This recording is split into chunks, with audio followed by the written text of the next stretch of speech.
there everybody, welcome back to the channel. In this Mize Adventure, I'm going to take you through my entire process of what I do to get one of my fj60s ready to go online for sale. That includes the ad, how I detail her, and where I'm going to post it. So follow me along, and if this process was helpful for you, I'd really appreciate it if you could subscribe, like, and share these videos, as it keeps me motivated to keep on making content like this. So cheers, and we'll see you in the video. Dang, wish it wasn't so early.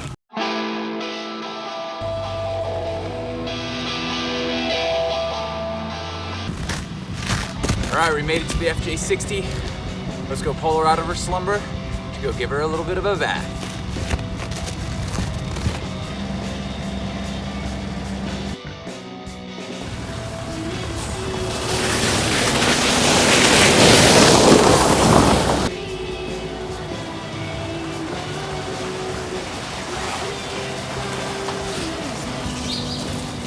So the first step I like to start with is coming to my local car wash. It's just really easy here to kind of just go and spray the underbody one more time. You can get under the wheel wells with the pressure washers that they have here.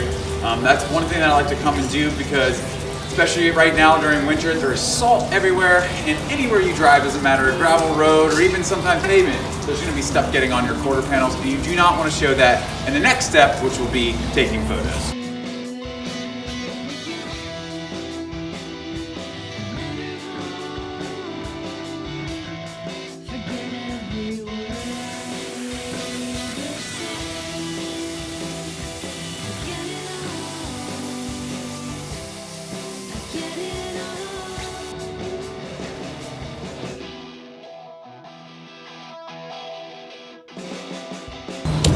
Please, please, please don't be that person that takes photos with their phone right after washing their car and it's still dripping wet. That is an absolute no-no. Don't do that. We want to go and polish her up, make sure she's all dry, and take photos in a really cool location. And that's what we're about to go do right now. And most importantly, make sure that you get your morning coffee so you're productive during this process. Feeling productive. So we just got done washing the truck. The next step is to kind of go over it with a little bit of wax. You can go with the traditional wax you can get at the auto parts store with the sponge, and it can rub it on. It's a little bit too cold to do that right now, so we're gonna go ahead and do spray wax. I like to use turtle wax. It works really great, as well as a microfiber towel. So just simply spray it on, rub it into the paint, and it really brings out that shine, and it will make your photos pop a little bit more for the customer buying your truck.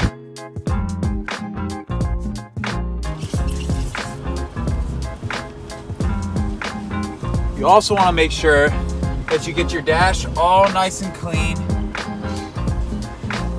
It really goes a long way to make sure all the dust and grime is all taken care of. Shows how clean or how unclean your car is. So once you finish the detailing of your truck, which I've already gone ahead and done a lot of this before this video, you want to make sure that you clean the entire truck out. You really don't want to have any other items in there. All the items that you're going to go ahead and sell with the truck. For instance, the Toyota toolkit would be a great one to have displayed. I usually like to display it right in the back hatch here, as well as any records that you have with the truck. This truck has a whole bunch of those, so I want to make sure that I am highlighting that aspect of this truck. So once it's all cleaned out, we're going to get ready to take some photos.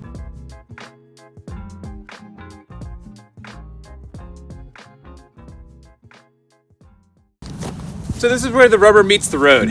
The truck is ready to go for photos. Here are the most important parts that I always look for when I'm getting ready to take photos. One, I want to go to an area that is really wide open and has an exceptional amount of light.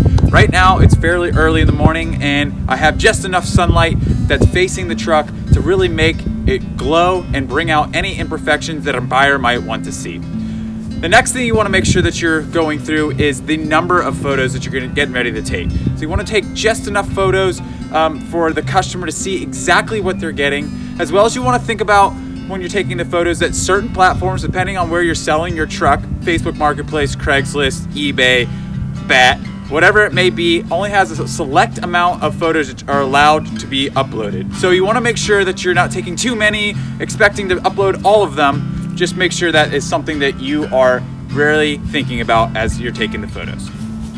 After that, you want to make sure that you're capturing every single angle of the truck, all four corners, as well as engine bay, rear cargo, and all the interior space. You want to let the customer know that you're not trying to hide anything. This truck is exceptional, and I have no problem capturing anything on it for somebody to see once it's posted online.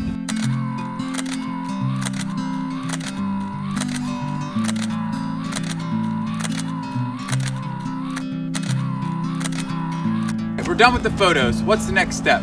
Well, let's go take her on a little bit of a back road cruise before we get home and start editing through the photos and writing the entire ad and figuring out where we're gonna post this thing.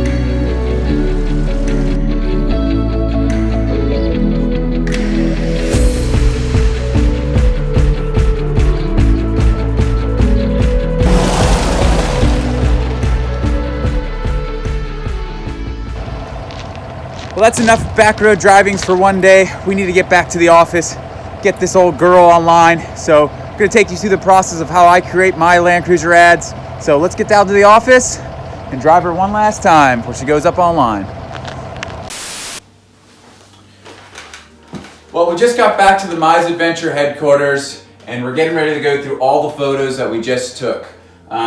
We're going through, and what I try to find is just the ones with the best light and the ones that answer the most questions for our customers. So I did take a ton of photos. I don't need that many. I'm probably going to stay around 10 photos to kind of tell the whole story of the truck. Next, we're going to go through all the any records that you have of the truck. I got a ton for this one, which is lucky of me. And we're going to start going and dissecting all of them so that we can put all that information into the actual written ad. So I'm going to find the photos that I want to actually post. That's the first thing I'm going to do, and then I'm going to start finishing up my ad. So I just put a whole bunch of time into putting this ad together. Some of the things that I like to make sure that are in there is that I'm very upfront about anything that's going on with the truck. As you can see, it's a super long 2-pager. I put things like the mileage, which this truck's sitting at 159. Any pros I like to put on, that's how I like to phrase it. Go through and talk about, this one I'm talking about the lift, the upgraded stereo, oil change, the new motor that I put into it, especially all the records. Those are huge things that, especially when I'm going to buy a truck, I want to see that stuff is on there. Also have a place for cons. This truck, honestly doesn't have a lot of cons. It's a very tight driving truck, but things like anywhere there's some rust. I did put that in my ad that there is a little bit of rust, cracks in the dash, anything that when I'm looking at the ad, I want to be up in front, and it also helps you so that you're not getting a million questions when people come to call you, email you, text you, however they're contacting you. The information is all in the ad and you can direct them back to the ad to make sure that they're reading everything. Finally, I'm gonna go ahead and come up with my price. So how do I come up with my price? What I like to do is look at the comp set of the entire area in which I live, because pricing gets a little funny, especially on these trucks throughout the west to the east coast. So you can easily do that by going on Facebook Marketplace or Craigslist and finding, other FJs or, in other states, the same thing, and seeing what they're selling for. And that's how you can come up with a price according to what your truck needs to go for.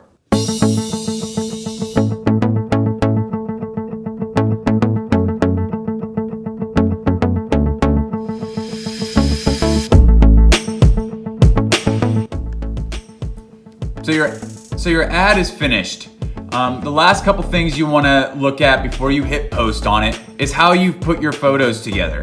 So my first profile picture is the main one here, and this is the photo that I want to have so it captures your audience and it makes them want to click on your ad and see more. After that, you want to clump the rest of your photos together in a way that makes sense. As you can see, these kind of flow all around the vehicle in a clockwise motion. And then I have my frame in POR 15 pictures, as well as my motor and then my interior pictures clumped together. This just makes it easier for somebody trying to navigate your ad. And I've found a lot of success selling other vehicles the exact same way. So about to hit post on this guy on Facebook Marketplace, and then we'll move on to Craigslist.